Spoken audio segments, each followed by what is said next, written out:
So I'll go ahead and get started. And this was a very last minute event, but I wanted to put this out there. So many of you know I just got back from 5 days out in Nashville for the ERA conference. Before that, I was in Nashville for the Tom Ferry Blueprint, another conference. And right now my brain is like conference out to training out. I've been doing a lot of online training, recertification. So it's been a little bit busy the last 6 weeks, just on the education and keeping up on topics matter. But something was announced last week and I felt it important to share with everybody.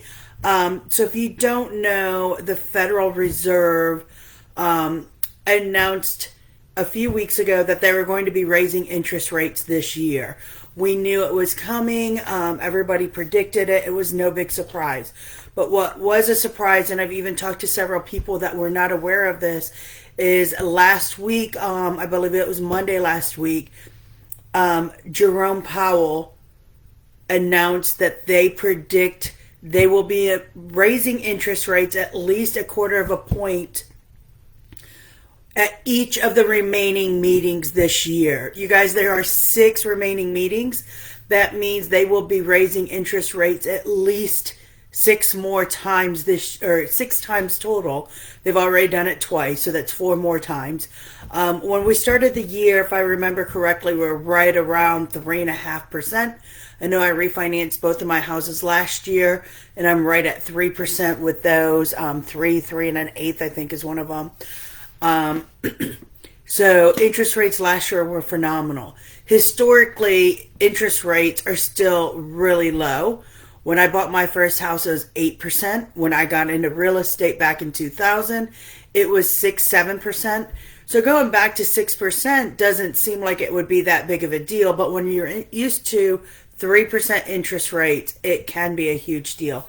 So I want to break that down for you. If you're sitting on the fence right now saying this real estate market is crazy, we can't buy anything, we're going to be overpaying. If you're buying a $400,000 house right now, let's just say you're putting 20% down, so that's $80,000 down to eliminate mortgage insurance.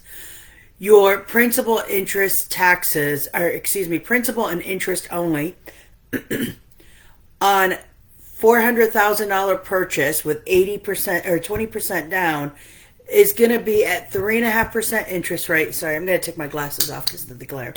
Is going to be $1,437 a month before your taxes and insurance. If you don't have 20% down, you can add mortgage insurance on top of that. But that is based on a $320,000 mortgage. If interest rates were to go up, and they're to go up to 5.5%, that exact same mortgage is going to change from $1,437 to $1,817. That's a $380 a month difference. You guys, that's a car payment. That's plans with your kids. That's extra classes.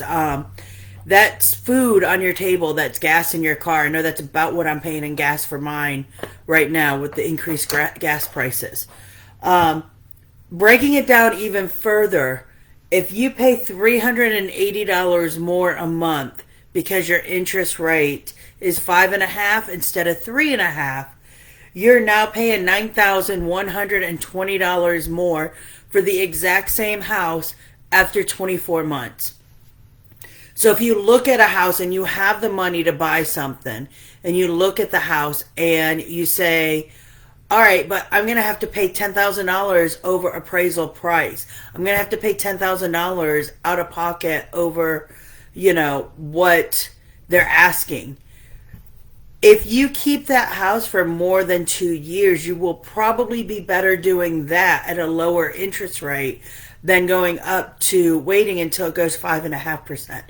It could be as high as 6% by the end of the year. We don't know. We're not fortune tellers, but judging off of what the feds have said, the Federal Reserve, they are going to be increasing it at least a quarter of a point at each meeting, is the prediction. So with 6 meetings, that's 1.5% interest rate increase. But that's just a minimum of a quarter of a percent. So if you're sitting on the fence, you want to know where you're going, reach out to me. I'll be happy to talk to you. If you want to talk and deep dive more into the mortgage side, Catherine France with Element Funding gave me some of these stats. She is amazing, and she is she is a numbers nerd. She loves running all kinds of scenarios, and we'll be happy to do that for you. So I hope this was informative. It took me a little bit longer than what I expected, but I am here to help you with whatever real estate questions that you have. If you don't have my contact information, I will link it in the video. But it's Cassandra Bickel with ERA Sunrise Realty up in Canton, Georgia. KeyToGeorgia.com is my website. Please connect with me, and I hope you guys have a great day. Thank you.